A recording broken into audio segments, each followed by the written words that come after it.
नमस्कार दोस्तों। पिछले दिनों हमने YouTube के माध्यम से कुछ उदाहरण जो संधि के थे उनको दिए अभ्यास करने के लिए। आज उन्हीं उदाहरणों को हम समझेंगे। तो दोस्तों देखिए, हमने उदाहरण दिए, उनमें से पहला उदाहरण था परम प्लस आवश्यक। परम प्लस आवश्यक, ध्यान देना दोस्तों। जिसे शब्द लिखा हुआ था परम प्लस आवश्यक, हमने पहले चर्चा की थी।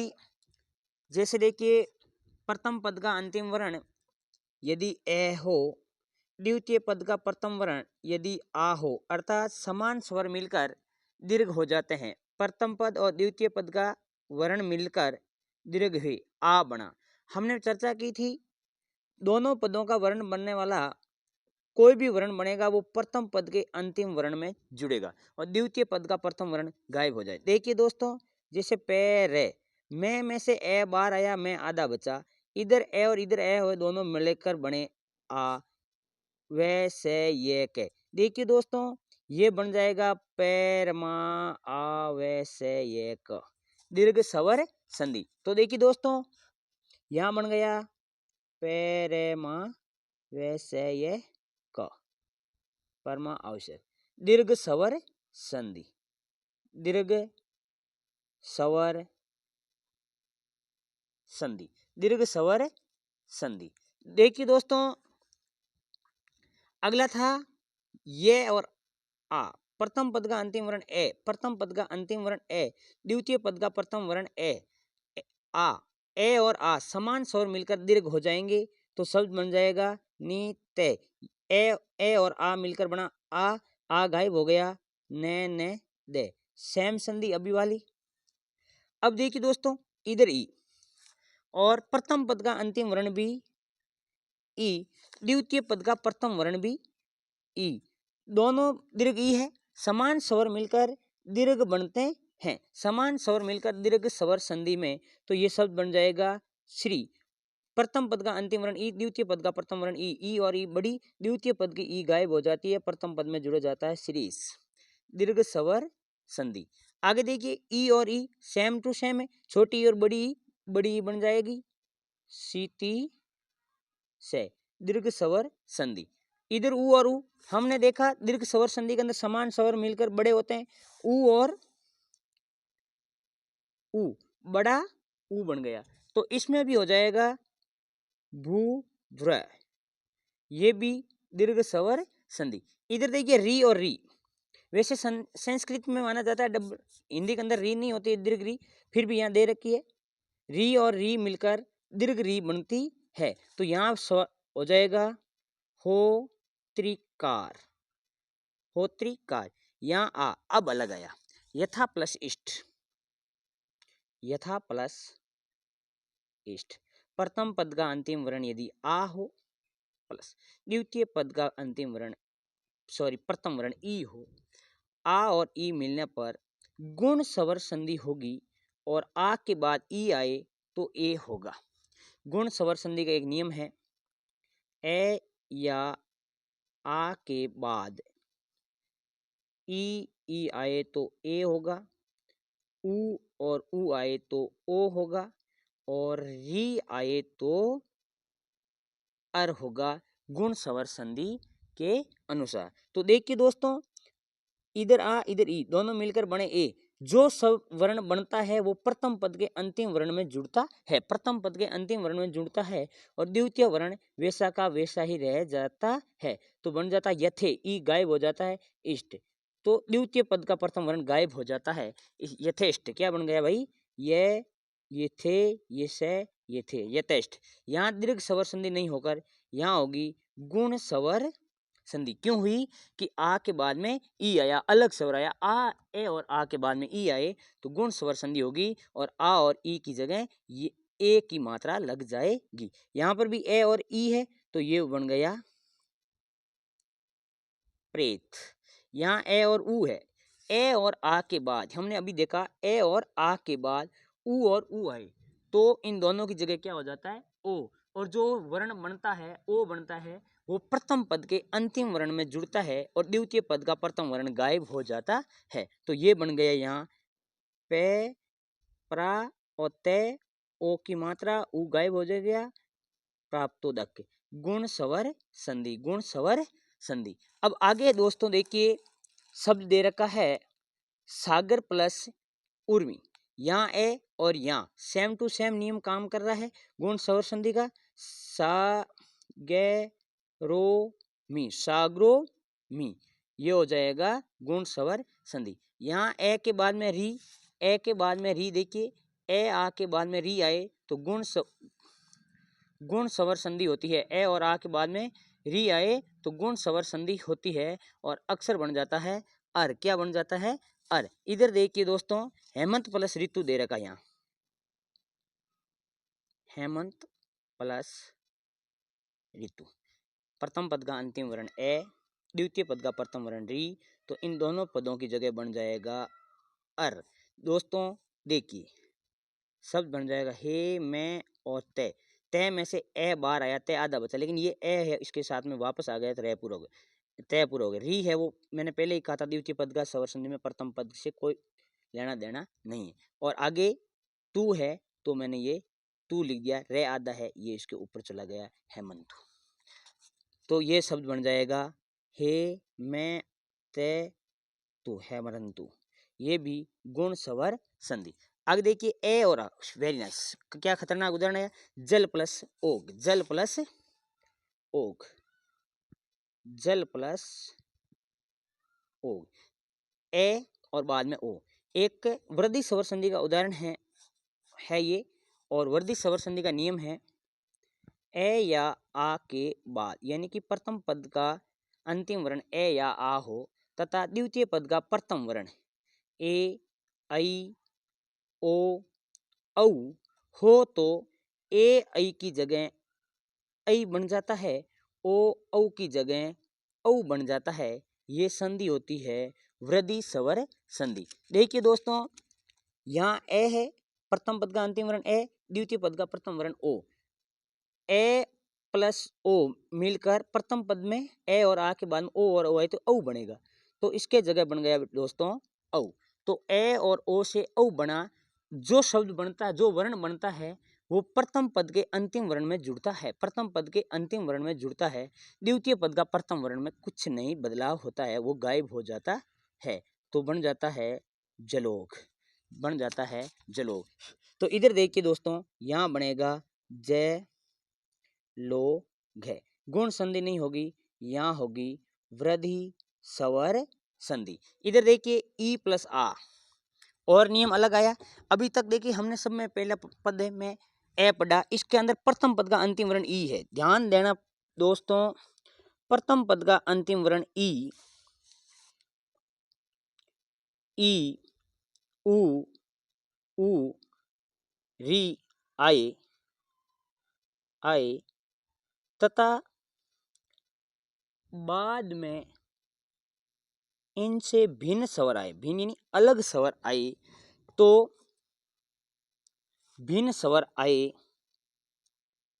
तो देखिए ई की जगह बनेगा ये, उ की जगह बनेगा वे, री की जगह बनेगा रे, ये तो बनेंगे प्लस द्वितीय पद का प्रथम पद,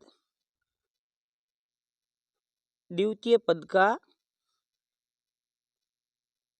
प्रथम वर्ण इसके साथ में जुड़ जाएगा।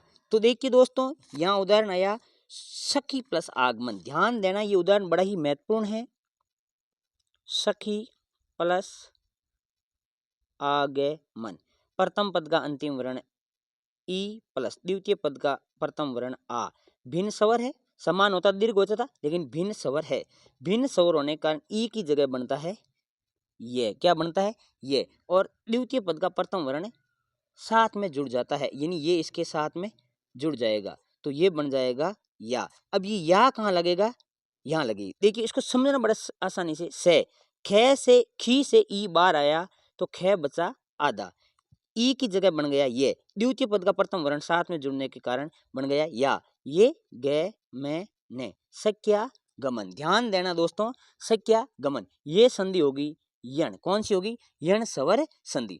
उदाहरण बड़े आराम से समझना। खे से ई बार, खी से ई बार आया, खे आधा बचा, ई के बाद में आ अर्थात अलग स्वर आया, यण स्वर संधि हुई।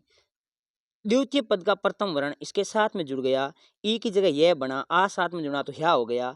खी से ई बार आया, खे आधा बचा, ई और आ की जगह ये या आ गया, आगे गमन था, गमन लिख दिया, यण स्वर संधि। ध्यान रखोगे किसी भी शब्द में जहां ये व रे दिखाई दे और इनसे जस्ट पहले वाला वर्ण, यदि इनसे जस्ट पहले वाला वर्ण स्वर रहित हो, स्वर रहित अर्थात आधा हो, वहां यण स्वर संधि होगी। तो देखिए यहां बन गया से आधा खे या ग में न, सख्या गमन यण स्वर संधि, यण स्वर संधि। यहां देखिए यही नियम उ के बाद भिन्न स्वर, उ के बाद यहाँ उ यहाँ ए बाद भिन्न स्वर आए तो वह हो जाता है। यहाँ से उ बार आ गया तो से बचा आधा, उ की जगह वे, ये ए है इसके साथ में जुड़ गया, बन गया सौलभा, यण स्वर संधि। इधर देखिए आगे है ई के बाद उ, ई के बाद उ, ई के बाद अलग स्वर आए तो ई की जगह बन जाता है रे। क्या बन जाता है? रे। री की जगह बन गया रे। द्वितीय पद का प्रथम वर्ण इसके साथ में, तय आधा, री से तय बार आ गया, तय आधा, री की जगह रे बना, उ जुड़ने से ये बन गया रू दा रे ता। हिंदी की शुद्ध दृष्टि से ते और रे मिलने से ये बनता है दा त्रु दा रे ता, यानी ते और रे मिलने से त्रे बन जाता है दात्रु दारता। ये भी यण स्वर संधि। यहां पर देखिए अब नियम अलग आए। अब एक नियम है हिंदी के अंदर, ए आई ओ औ के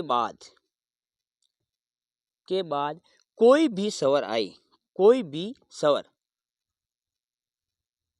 कोई भी स्वर आए तो ए और ऐ की जगह बनेगा, यहां क्या आया? ए और ऐ की जगह बनेगा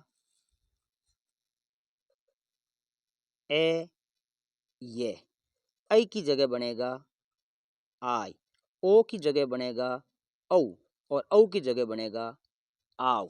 देखिए दोस्तों, ए ऐ ओ औ के बाद कोई भी स्वर आए तो ए की जगह बनेगा ऐ की जगह आई, ओ की जगह आऊ, औ की जगह आओ बनेगा।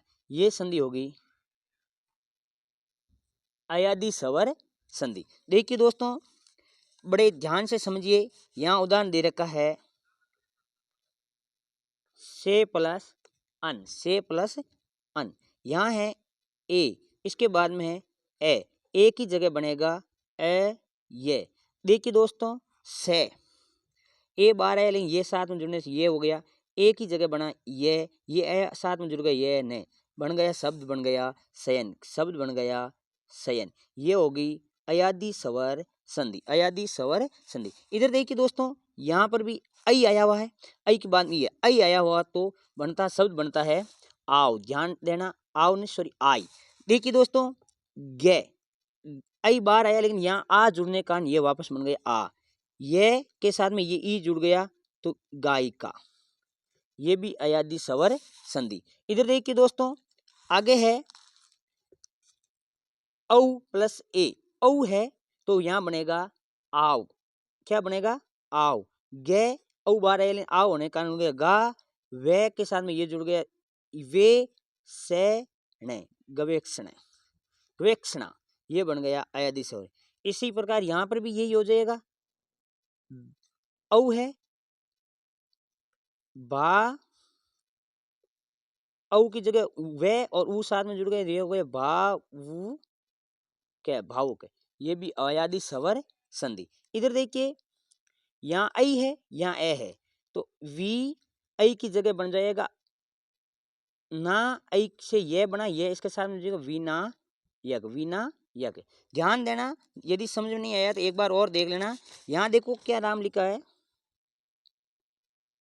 विनय प्लस अक। थोड़ा सा समझ लेते हैं यहाँ क्या है, ऐ प्लस क्या है ए ऐ ओ औ के बाद यदि ए आए तो ऐ आए तो बनता है शब्द आई। क्या बनता है आई।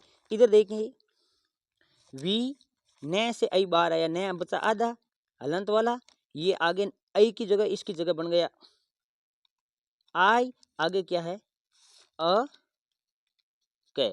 इधर देखिए वी न के साथ में ये जुड़ा तो हो गया वी ना, यह के साथ में ये ए जुड़ा तो यह हो गया पूरा शब्द क्या बन गया विनायक। इसी प्रकार आगे भी लिखा है भो प्लस अन, इसको भी एक बार समझ लो भो प्लस अन। यहाँ क्या आया हुआ प्रथम पद का अंतिम वर्ण ओ, द्वितीय पद में कोई भी स्वर आए तो ओ की जगह बनता है ए वे। इधर देखिए भय आधा है, ओ की जगह बना औ और ए आगे है ए ने, यह ए इसके साथ में जुड़ गया तो बन गया भय, वह इसके साथ में जुड़ गया तो हो गया पूरा भय वह ने, अयादि स्वर संधि यहाँ बन जाएगा भवन, अयादि स्वर संधि। इसी प्रकार ए के बाद ई वी जय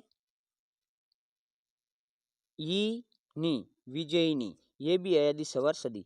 ऊ के बाद ई, ये वापस ऊ के बाद ई, ये नियम देखिए ए ई ऊ री के बाद कोई भी भिन्न स्वर, ऊ के बाद ई भिन्न स्वर आए तो ई की जगह यह हो जाएगा। तो देखिए ए नू में से ये ऊ बार आ गया, न बचा आधा, ऊ की जगह क्या हो जाता भाई वे, तो यहाँ बन गया ऊ की जगह वे, ई इसके साथ में जुड़ गया वी अन्विष्ट, अन्विष्ट शब्द बन गया अन्विष्ट, आदि नहीं होगी ये होगी यण स्वर संधि। यहाँ ध्यान रखना ई के बाद री के बाद आ अलग स्वर आए तो पी ते और रे जुड़ने से बन गया त्रय, आ इसके साथ में जुड़ गया पित्रालम, पित्रालम यण स्वर संधि। ए के बाद ए के बाद अंत तो अय ने ये ने शब्द बन गया अयादि स्वर संधि। आज के इतने ही उदाहरण हैं। यदि किसी भी प्रकार की कोई भी समस्या हो तो कमेंट बॉक्स में कमेंट करके ज़रूर बताएं, उस समस्या का समाधान अवश्य किया जाएगा। धन्यवाद, हमेशा जुड़े रहिए, आपका दिन शुभ हो।